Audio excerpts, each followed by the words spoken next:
What's up, Nation? Garth here, and we're doing our Fighters Collection 2014 review thoughts thing. So I'm just going to start from the first card in the set and go all the way down. I've got all the tabs open, as you can see, and we'll go from there. So the first card is Splitting Seeker Brutus, Legion 20k, and you counterblast the Seeker when it attacks. If you're in a Legion, you can choose 4 units with Seeker in the front row, and they get plus 3,000. Currently, this card is like impossible to use because the only Seeker cards that we have is Brutus and Locrinus, which is the mate. So yeah, but it gives your whole front row plus 4. It could be something you could use with Sing Saver instead of Wingle, but people are probably going to go with Wingle because it's free and you want to have the counterblast for the triple Sing Saver turn. His non-Legion skill, it's gonna have some getting used to. Counterblast the Seeker, and then when it's placed in the Vanguard circle, you can search your deck and call a Locrinus to Rearguard circle. So you can call out the Legion mate when you ride. So it's okay, but currently it's pretty unusable. Next is Brawler Shotgun Blow Dragon, Legion 20k. Counterblast 2 when you Legion. Your opponent chooses 2 of the rear guards and retires them, and if you have more units than your opponent, it gets +1 crit.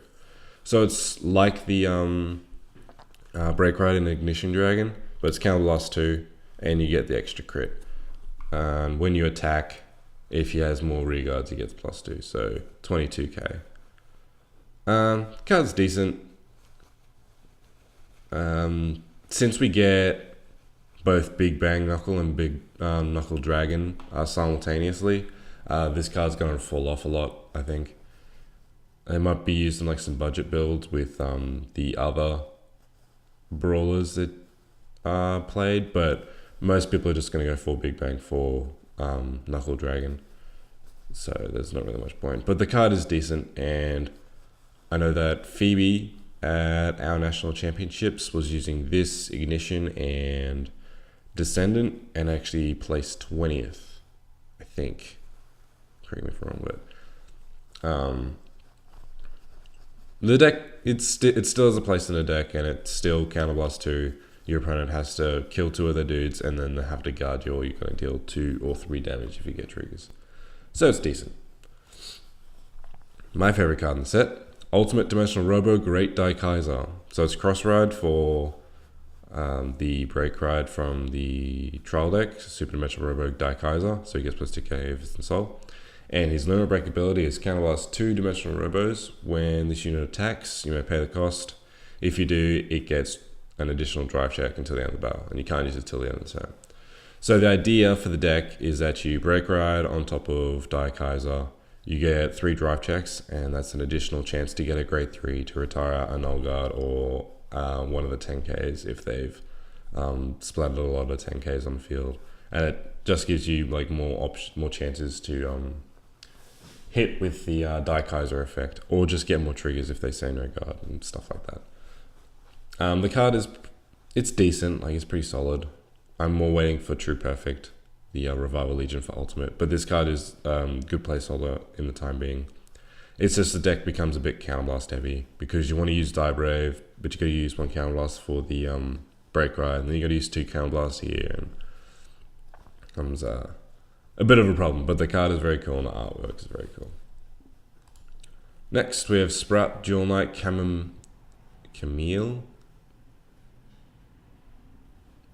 yeah, that'll do. Limit Break 4, Counterblast 1, at the beginning of your main phase. If the number of rear you have is 3 or less, you may pay the cost. If you do, search your deck for up to 1 Dual Knight in his card name and call it a rearguard circle. So if you have 2 empty circles, you can Counterblast 1 at the start of your main phase and call 1. So it's not too bad, I suppose, but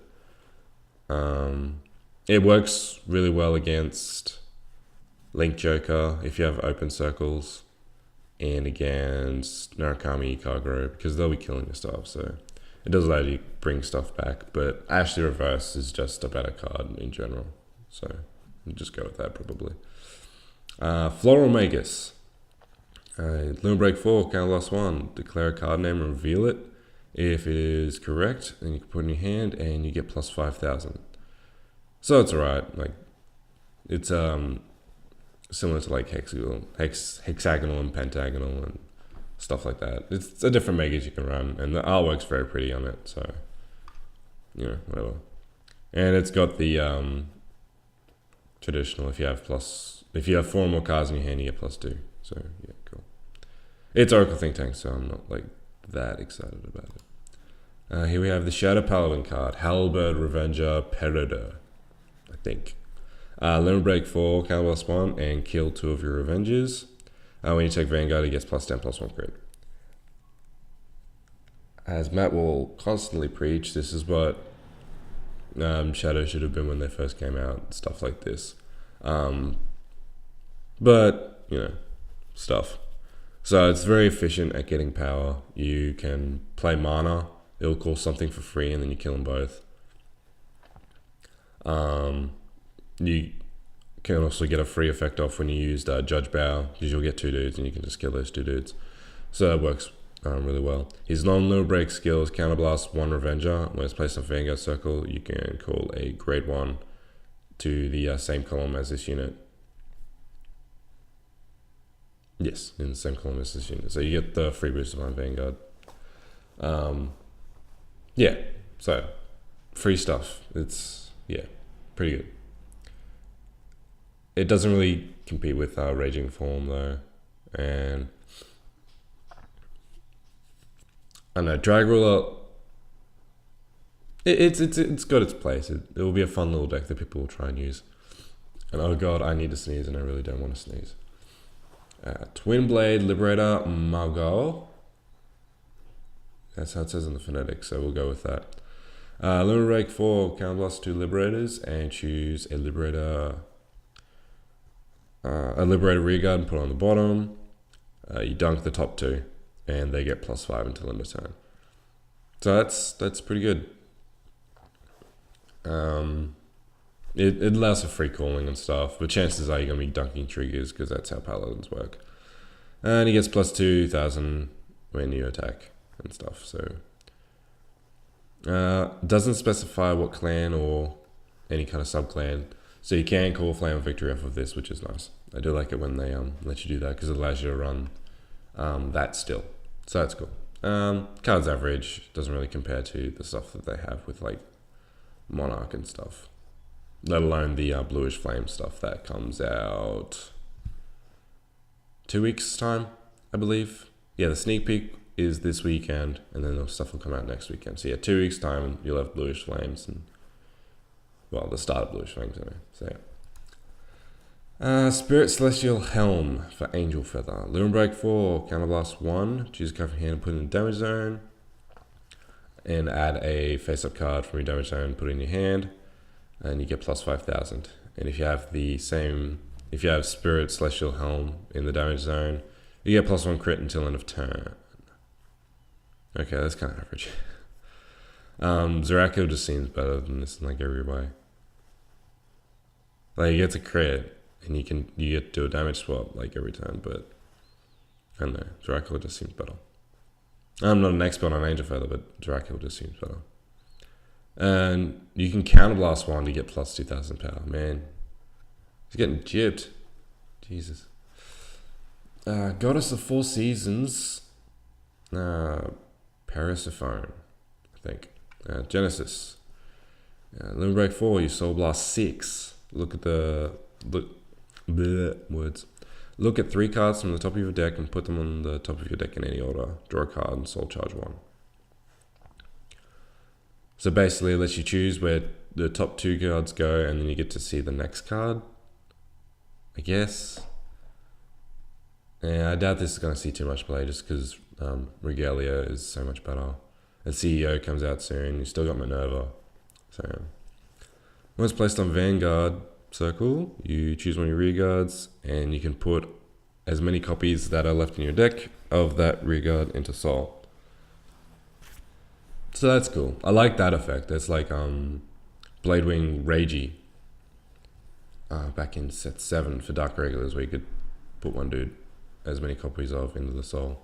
I'm not well versed in Genesis, so I don't know what the target would be, but I'm sure you could do like different shenanigans with that. And it does thin your deck of 3 cards, so you can't hit more triggers. But the limit break kind of doesn't really make it too worth it, I don't think.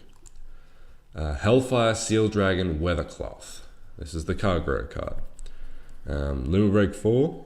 When a Cargo rides this unit, choose your Vanguard, it gets +10, and choose your opponent, 2 of your opponent's reguards, retire them, and your opponent checks top 4 for grade 2s and calls them to those circles.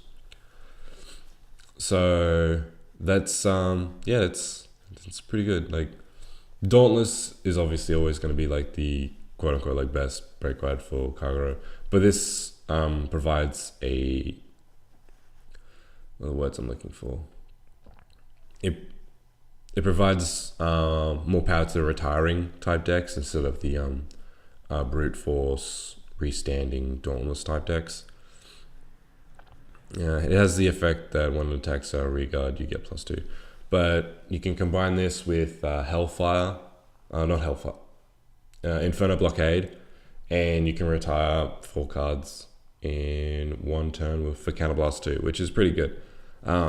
And you also lock your opponent's Vanguard booster with nothing or a grade 2 and one of the other boosters, especially if they have a grade 3 in front with a grade 2 behind it, and causes all kinds of problems. And it's not like you have to counterblast for this either. It's very much free. So it's a good card that Steel Dragon sort of needed, and it gives other options to Kagura. So it's cool. Ancient Dragon Volcatops for Tachikaze. I will say that this card looks really, really awesome. Looks like the Megazord, the Blue Ranger, not Megazord, the Blue Ranger Zord thing. Anyway, Limit Break 4, Counterblast 1 and kill 2 Ancient Dragons. Choose 2 of your reguards with Ancient Dragon in their name. They get +5,000. So as usual, you can kill stuff that can just come back, and then your dudes get +5,000 power. So the main problem with Tachikaze was that your reguards were always like really crappy, and they couldn't really do too much because like it was either a guard for 5 or a guard for 10. But this combine this with the break ride, and you can mitigate that kind of drawback. So your Vanguard will have some power, and your reguards will be having power as well. So that's cool. His non-limit break skill is you can, when you attack Vanguard, you can kill a dude and get +5,000 power. Not really going to be used that much, I don't think, but there is merit to using it. And yeah. And I suppose like you can attack with rear, attack Van, kill one of your rears, and then attack with other rear. So that works. It's a decent card. It'll see some play just because Tachikaze is like iffy at the moment. Sure, Stealth Dragon Okay, let's try and do Yozakura Kongo. There we go. Nubatama, they have a card again. Limit Break 4, Counterblast 1, and choose 2 cards from your hand and discard them. So that's already pretty heavy. He gets +10,000 power till end of turn, and if the number of cards in your opponent's hand is 4 or greater, choose 2 of them at random and bind them face down. At the end of turn, your opponent puts those cards back in the hand. Blah blah blah, the bound effect. So you lose 2 of your cards, and your opponent loses 2 of their cards, basically. But yours are permanent, theirs aren't. But you're Nubatama, so you have ways of doing stuff with the bind zone, etc. So it's a decent card. You can bind with Break Ride, and you can take 4 cards away from their hand, and all of a sudden their hand of 6 becomes a hand of 2, and you've just won the game. So that there is merit to that with the power combo for just. And since the deck is so aggressive because it needs to be aggressive and all that kind of stuff, it's cool. I like this card a lot. It gives Nubatama a way to. It gives Nubatama more options. And he gets, if you have more cards in your hand than your opponent, he gets +2,000 many attacks. But yeah, whatever. We have Cover Demonic Dragon Kasumi Rogue. Yeah, Kasumi Rogue. Limit Break 4. When a unit is placed in your Guardian Circle from your hand, you may pay the cost. If you do, search your deck for up to one card with the same name as unit. And call it for counterblast 1. So that's kind of cool. Like, it's same kind of Murakamo as the persona drops that give the opponent's vanguards negative power. So it's in that kind of light. It's just like, I don't know what you'd aim to clone with this card though, because you don't want to be pulling triggers out of your deck, especially since we don't have Legion. Like, if we had Legion, it wouldn't be too big of a deal, but the deck won't have Legion. It's just running Limb Break. So I don't know what you'd be ripping out for it, but it's an interesting card. His non-Limb Break skill: activate counterblast 1, choose one of your grade 2 or greater regards, search your deck for up to one card with the same name, call it, and then it goes to the bottom of the deck. That effect is really nice. I do like that effect, because you don't have to call attackers from your hand. You just need to have one attacker, and then it'll go back and all that kind of stuff. And it's very cheap, so that's good. It's a nice card. Eradicator Twin Thunder Dragon. I spoke about this card a little bit in the opening. Limit Break 4, Counterblast 2, and choose 3 Eradicators from your hand and discard them. Retire all the rear guards, and if you kill 3 or more, he gets +2 crit. And during the main phase, when your opponent's rear guards put on the drop zone, it gets +3000 power.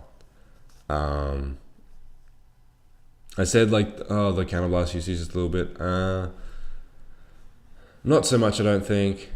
You only ever want to use the effect, like, you're probably only ever going to use the effect once, because like, if you're not playing a field and they see that you have, like, once you've played Twin Thunder Dragon, they're not going to be committing like super heavy to the board.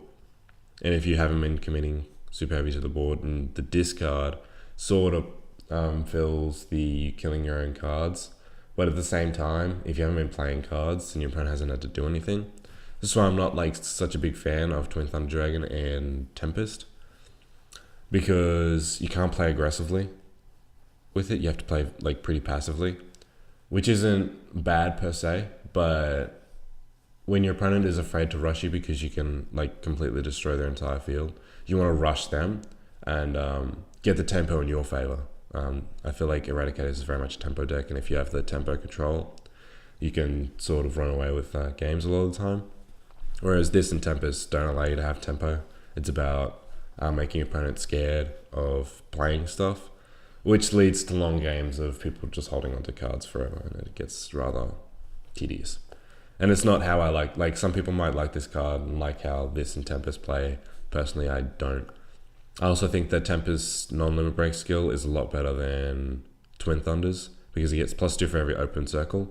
So if your opponent is scared of playing stuff, they're going to have to deal with a big Vanguard every turn. Whereas with this one, you have to be killing stuff to be getting the power. Whereas Tempest doesn't have to be. So I think Tempest is just superior to this card in every way. So yeah. Mirko Blaukluger, we have another Blaukluger. Limit Break 4, Counterblast 2 Blouse. When attacks Vanguard, you won't pay the cost. If you do, stand all of your front row Blouse. And during the battle phase, when a unit becomes stand, this unit gets +2000 power. I don't really know too much about Blauklugers, but I'm sure there's some silly combos with this.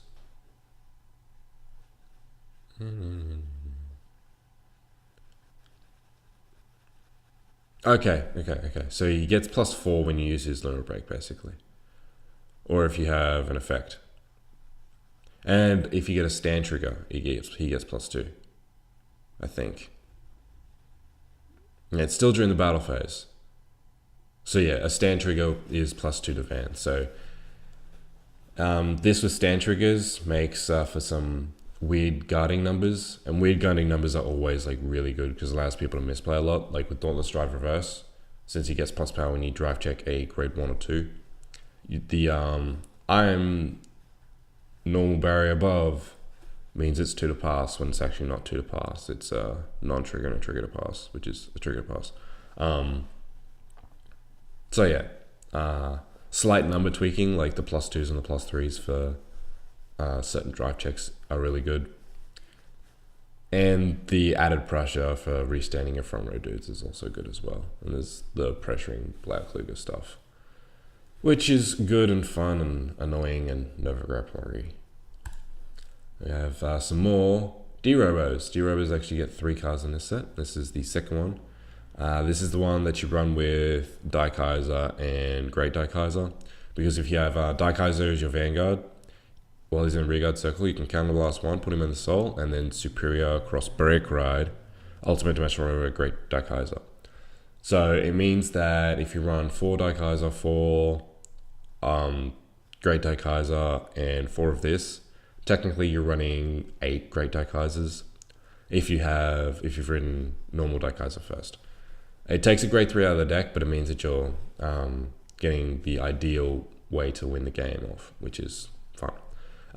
He also has a Vanguard Limit Break skill that when he attacks a Vanguard, he gets +5. It just means he's not completely useless when you ride him, which happens more often than not, believe it or not. It's the card that you run with Great Daikaiser because it's Daikaiser, so you want lots of 3s to kill Guardians and YOLO hard and stuff like that. Here's the other one. It's Super Dimensional Robo Diehard. Limit Break skill, you choose one of your D-Robos and you put it in the soul, and you Superior Ride a Grade 3, and he gets +4,000 power. The +4,000 power thing is obviously aimed at Dayusha, but Dayusha is a god-awful card, and it's so old, and I wish they would just like move away from it. Just no, stop. I swear, like if the G extra booster that we end up getting still focuses on Dayusha, I'm gonna rage so hard. I just want them to move on. Like they can keep Dimensional Robos because Megazords are awesome, but get away from Dayusha and Daikaiser. Like I want a new set. It's like I want a new series. He also is Dayusha himself because if he's at the beginning of your attack step, if his power is 15,000 or greater, he gets +1 crit. He's 11k, so +4 is so you can basically keep on riding Diehard and Diehard and Diehard by losing one of your rearguards, and you get +1 crit every turn. So there's merit to that, but I'd rather do Great Daikaiser and YOLO hard. So it's cool. Here's an interesting card. Edict Starvader Halcyon.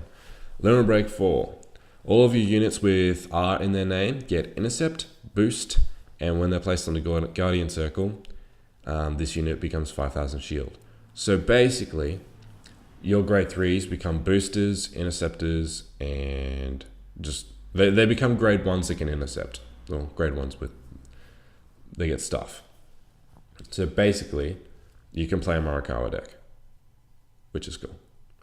So if Halcyon is your Vanguard and you have a whole field full of reverses, you've got 22k columns. He has a continuous all of your R cards. Is also a Link Joker as well. So that's good. The only thing with like the reverses is the null guard issues because you have to discard a Link Joker. And I believe that I don't know if the continuous ability applies to just on field or in hand, but if it's on field, then there's the null guard issues of all the reverses that you can't use for perfect guards. If not, the deck is fine. You have Worldline Dragon to be able to search grades out and that kind of stuff and everything else. This Halcyon is also counterblast free, unlike Glendios. So you have room to do some stuff. The downside, of course, is that Halcyon is not Glendios, so he's not locking stuff, which is kind of the MO of Link Joker. He's not locking anything, he's just giving all the reverse units stuff.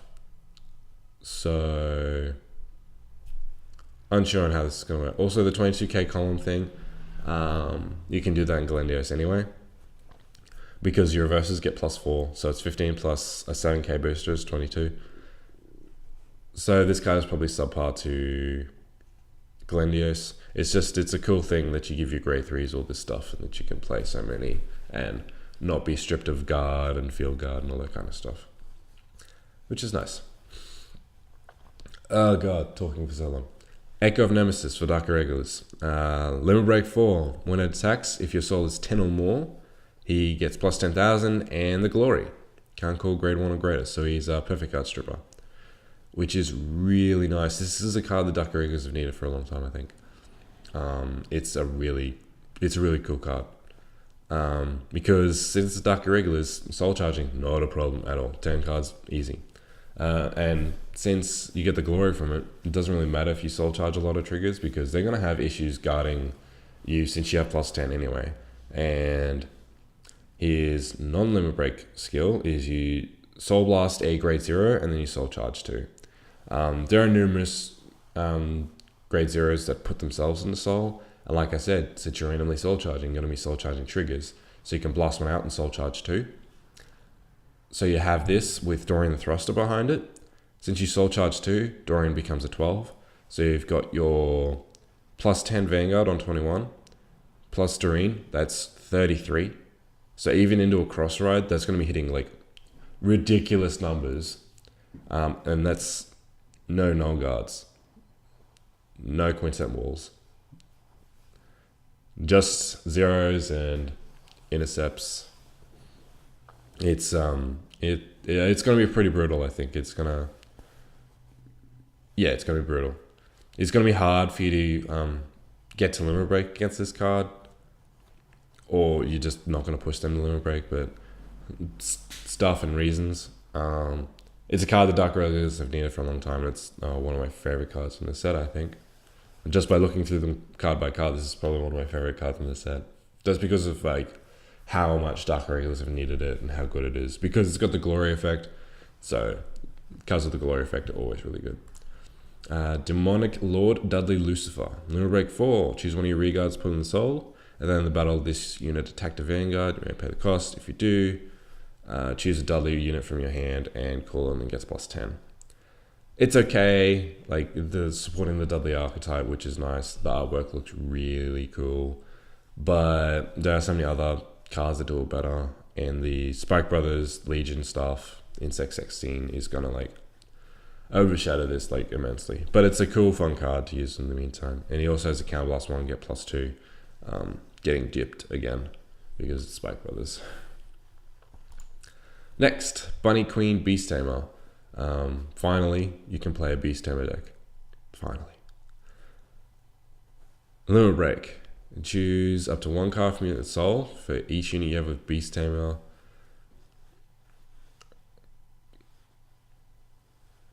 Oh god, hang on. Choose up to one card from your soul for each unit you have with Beast Tamer in its name and call it to a separate rearguard circle. Okay, so on the field. Yeah, for each unit, so that means on the field. Okay, so if you have Bunny Queen Beast Tamer, Crimson Beast Tamer, and Turquoise Beast Tamer on the field, you can call out 3 cards. So it means that you don't have to dedicate field early and you can get free stuff. Also, when it's placed on Vanguard Circle, you can search your deck for a card and put it into your soul. So it means you are guaranteed, as long as you ride this, to get Crimson into the soul to activate your 9k boosters and 11k attackers. So that's cool. For people that don't want to play Silverthorns, this will be the option that they'll be using, and it'll be cool and stuff. And it's a deck that revolves around this Bunny Beast Tamer and Turquoise Beast Tamer, so it's like really cool. Those cards are very pretty. This card's very pretty, and it's fun and Pale Moon and stuff. Ice Flow Swordsman Night Snow. This is a card Grand Blues need for a while. I've looked at this card and it's like A Limit Break ability, Counterblast 1, choose a rearguard, retire it, call on your rearguard from the drop zone, gets plus 5. Doesn't die, it stays there, you get plus 5 until end turn, so that's good. You can turn Dancing Cutlass into a Ruin Shade. It's great. And it's not grade 2 or less, it's anyone, so you can bring back a grade 3 and various other things. Now, the main reason though, activate skill count from the drop zone, Counterblast 2, Soul Blast 2. If you have grade 3 or greater Vanguard, ride this card stand. So you run the Break Ride and you run this, and then you can ditch this or mill it. You can use Chappie to just selectively get it in the drop zone.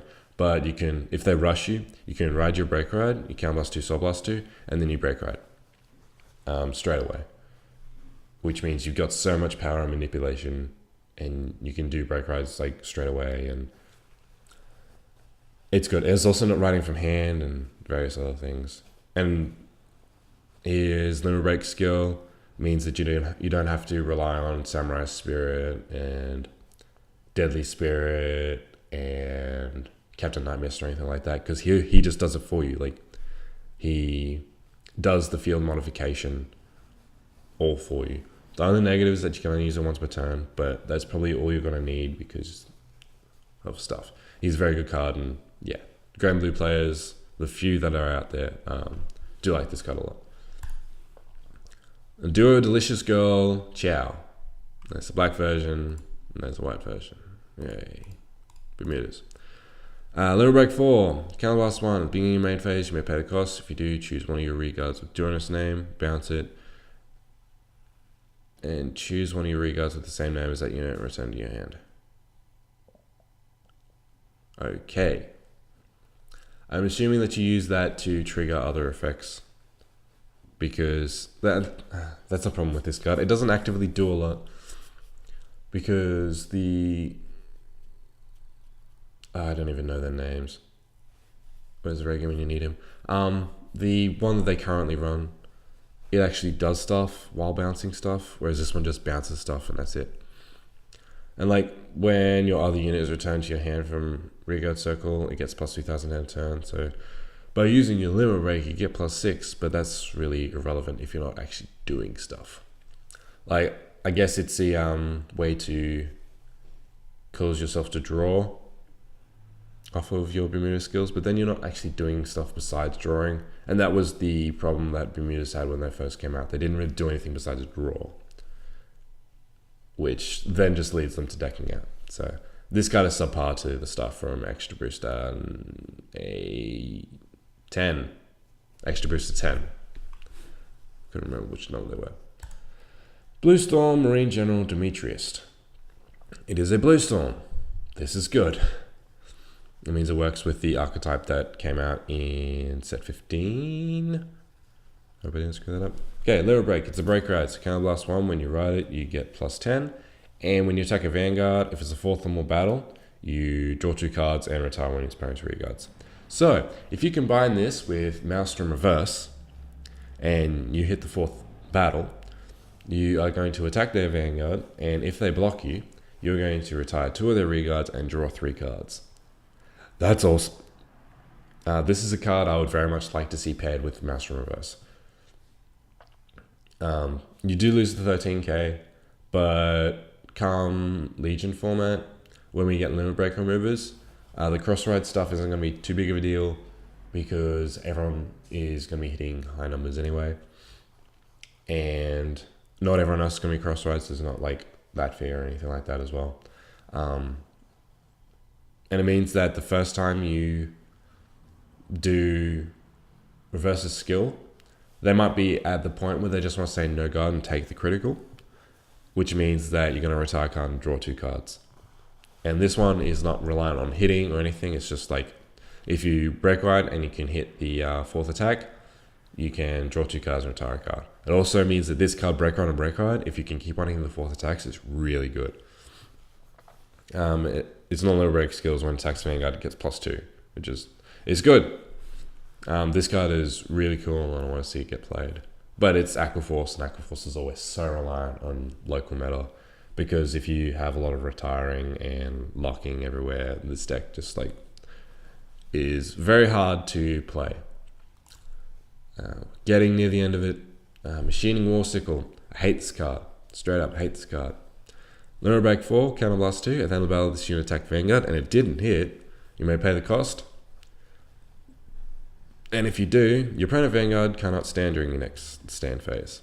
I don't like this because I can't remember what round it was in a tournament a while ago, but I didn't have any other grade 3s and I was on 4-5 damage, so I couldn't knock guard.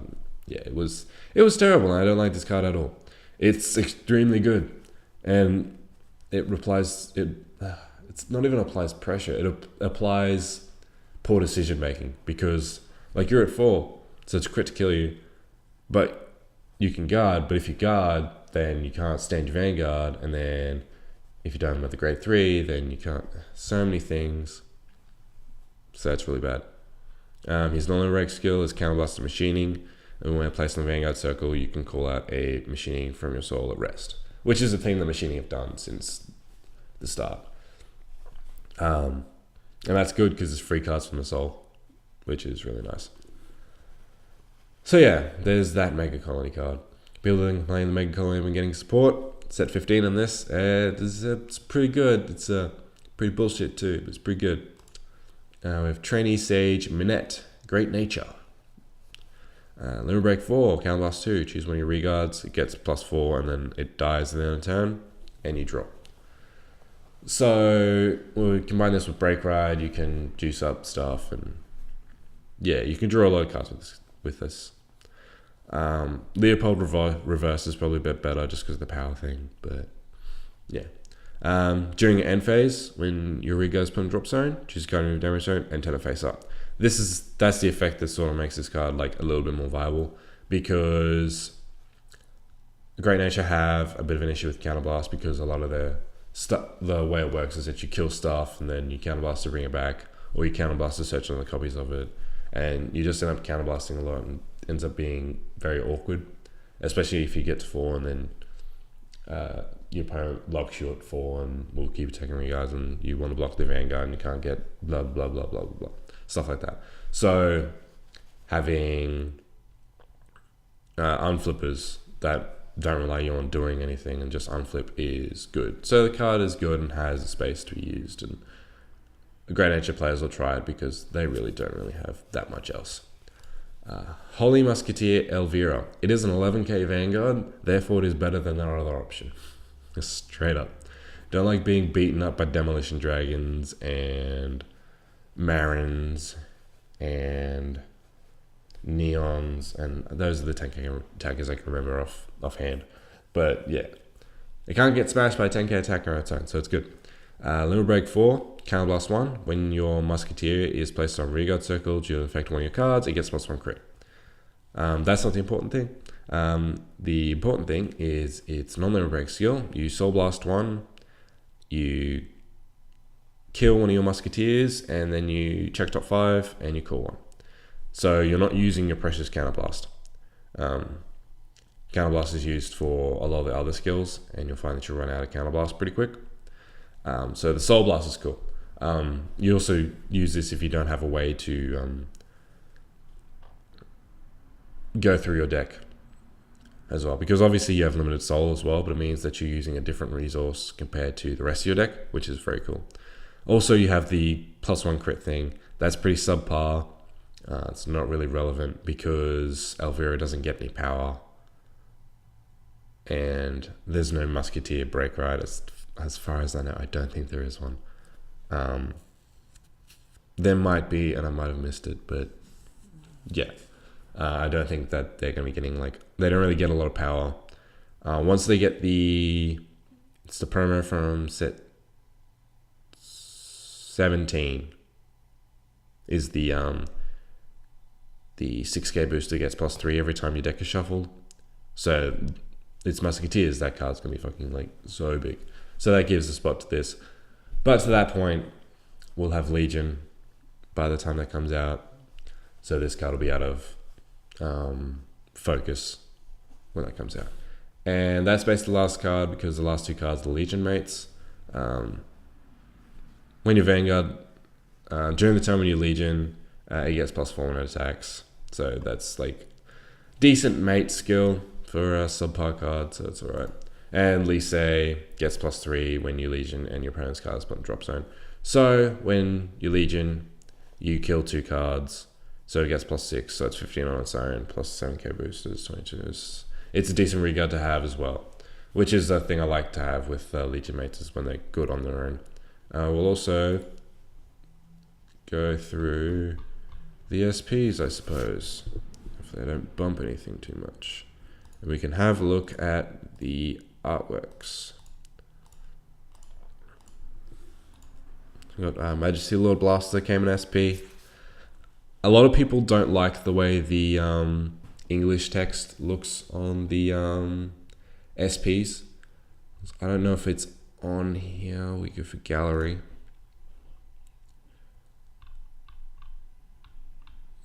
Do we have it on here? I don't think we have it on here. Oh no, here it is. Fires Collection SP. The Japanese text doesn't look that bad, but the English text kind of looks a bit tacky, I think, if it loads. It kind of looks a bit tacky. And since it's not kanji and it's English language, it takes up a lot of space and room. So it's nice. But it's nice to see MLB again. It's like not that much for these ones, so it's alright. This one looks nice because the flavor text is not like massively long, and the way it's done isn't too bad. I just don't really like the font on a lot of these. Like the font is kind of dodgy, but the way that one is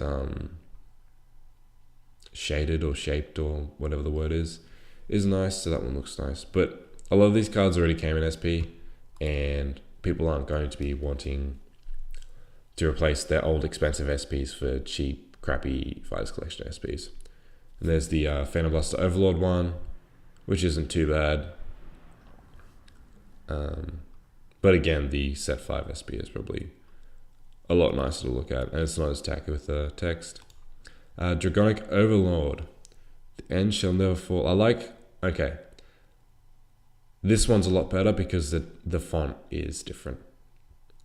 I like that the font is different in the way it's like shaped over the side here. This card currently on our on Vanguard Singles Australia is going for $25. Daikaiser is going for 30, and the rest is chump change. This and Daikaiser are the rarest and most expensive cards in the set, I believe. Just from current ratios and all that kind of stuff. So yeah, this card is good.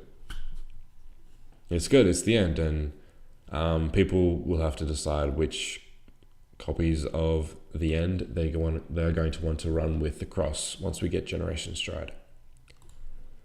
The text for this one is good as well. Tearing apart my avatar. Unfortunately, Vowing Sword is subpar to Ignition Dragon. It's subpar to Ignition Dragon, unfortunately. Because for Counterblast 1, you get to retire 1 extra. So this one gets a free one. Ignition, you Counterblast 1 to kill or reguard. Like, it's just a lot better. Like, but you run this with reverse because the crossfire thing. But yeah. The text looks cool. It doesn't look anywhere near as tacky as MLB and Tsukiyomi did. Perfect Riser.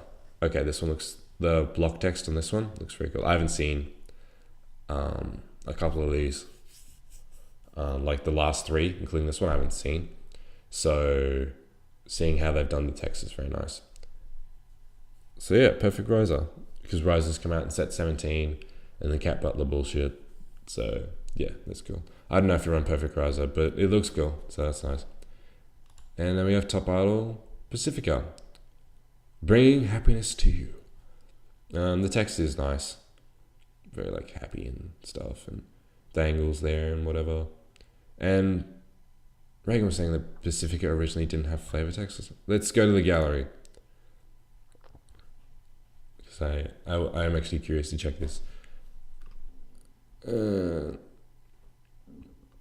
Yes. There it is. Because Reagan is an SP whore when it comes to his Bermuda triangles. Please load.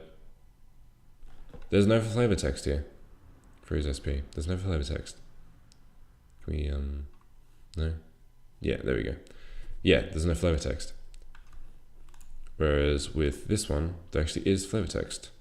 Even if it is like covering half the card, there's still flavor text there. Yeah, that's Fighters Collection 2014. We'll end it on Pacifico, I guess. And thank you for watching. And we might do some stuff regarding sneak peek. I'm unsure. We'll probably do like first impressions of the set and stuff like that, I guess. I'll probably do a preview review of Extra Boosters 11 and 12. I'm pretty sure those are the numbers. We're doing a preview of that. We'll also, when we get the trial decks, gonna want to try and organize the trial deck battles that we normally do. I would just like get 4 and mash them together and win with that, because it's new meta and it always does good. So we'll try and do that with the channel with the Starvaders, the Seekers, and the Liberators. We might mix it with our old stuff as well, but it will just be fun to see the new cards and to seek the mate and to Legion and stuff like that. So that's coming. I'm thinking about doing a new segment to look at the Generation Stride cards and the anime and how that's going. So that stuff is coming, and once everyone gets back from Nats, I'll do some deck profiles for the decks they took, and we'll talk about Nats in detail and how everyone did and all that kind of stuff. Already spoiled that Phoebe came 20th. I think a lot of people, I know at least 3 people made top 32 because I saw standings from round 7. So I know at least 3 people made top 32. But yeah. So that's cool. There's that. Am I forgetting anything? I don't think so. The trial decks, I'll probably be doing an opening for when set 16 comes out. I'll probably be doing an opening for that. Probably going to be having a lot of Shadow Paladin and Genesis games and seeing how that matches up against the set 15 Legion stuff, and seeing how much the new trial decks will affect the current decks and that kind of stuff, like Link Joker, and how it affects Liberators and all that kind of stuff. So that has been the set review and what I'm doing in the future and all that kind of stuff. Remember to leave a comment, like, comment, subscribe, share, and all that other stuff with the internets. And I'll see you in the next video.